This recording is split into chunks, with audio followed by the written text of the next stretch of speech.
اوعى تفكر ان ربنا سبحانه وتعالى مش حاسس بيك، مش عالم بحجم الآلام اللي موجودة في حياتك، مش عالم بكم العقبات اللي انت بتمر بيها. ربنا سبحانه وتعالى عالم بكل لحظة صعبة مرت عليك في حياتك، عالم بالظروف والضغوط والأوجاع اللي انت بتقابلها في حياتك. ربنا وحده اللي عارف ايه اللي موجود جوه قلبك، ايه اللي انت بتحلم بيه، وايه اللي انت عايزه، وايه اللي انت نفسك توصل له. ربنا اللي عارف ايه اللي واقف قدام احلامك، وايه الحاجات اللي انت بتخاف منها. وربنا سبحانه وتعالى اما بيبص للبني ادم بيلاقي البني ادم بيبذل مجهود، فربنا يبقى شاهد على ده، مطلع على المجهود اللي انت بتعمله.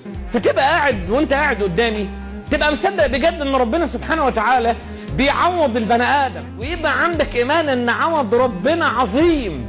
انت ليه مش مصدق ان ربنا هيعوضك؟ ليه كل حاجة بتخاف منها؟